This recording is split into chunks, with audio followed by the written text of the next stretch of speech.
Howdy, my name is Hannah Carter, and I'm going to be talking about the book review I wrote for Waking Up White and Finding Myself in the Story of Race by Debby Irving. So I want to start by talking about how I did break down my book review. So throughout the book, there are these themes that jumped out at me. Every chapter they're referenced, every section. So the book's broken up into 4 major sections. So like before, during, after, and like what do I do next kind of sections.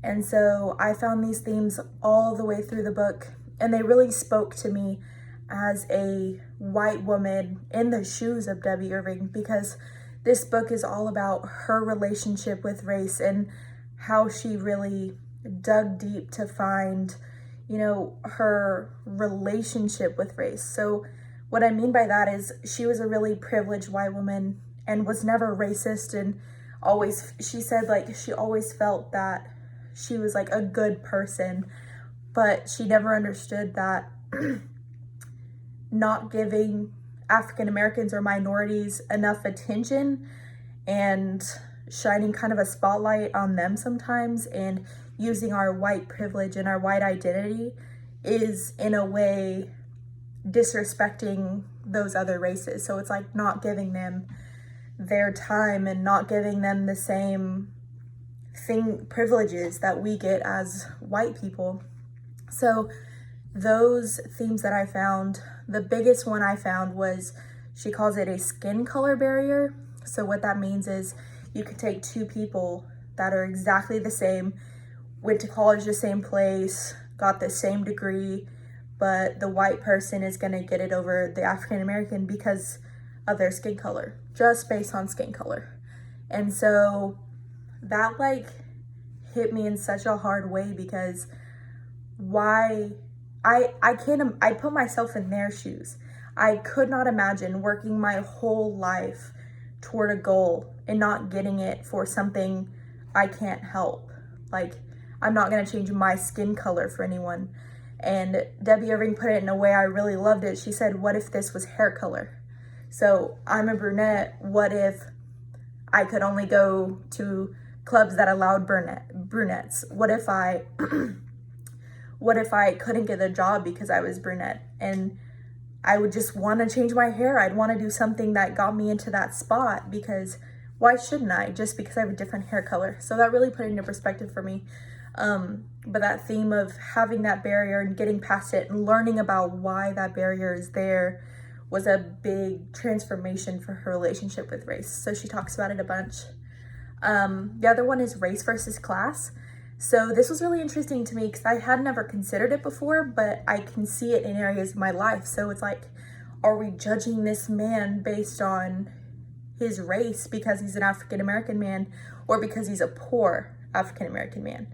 So I used the example in my book report. What if that same African American man you pass by in your car under a bridge? You might feel a certain way about that man. You might be scared. You might be sad for him. But what if that same exact man was in a suit and tie at a charity gala giving all his money to a charity? You wouldn't have any of those feelings. So are we judging people based on their race? Are we judging them because of their social class? Are we judging them because they don't have money? And we think of people that don't have money when we go into things like gangs and bad schools, but it's really about we as white people are not letting African Americans into our spaces. We're not letting them be part of our hierarchy that we have in our mind, that like white men are the top of this class. Like, what can we do as white people that makes this an all-inclusive life that we're living? Why, like, it's still separated even though it's not technically segregated anymore. So that was really interesting to me. And the last point she made a lot was she grew up with a different narrative. So her parents always were in her ear telling her a certain way to view things, or it wasn't bad. They never talked bad about anybody, but they never quite told her the big truth, or never made African Americans part of that narrative, or they made the Native Americans look bad instead of the white people being bad, or any of that. So that was really prevalent throughout her childhood, and she said that's a big part of who she is and why she does the things she does. So by really diving into that and researching about that, she could make changes in herself that would change the way she approached African Americans and had conversations and made relationships with people. So I really loved this book. I think I really related to it as a white woman in the same shoes as Debby Irving. And she says, like, I wish someone would have handed me this book.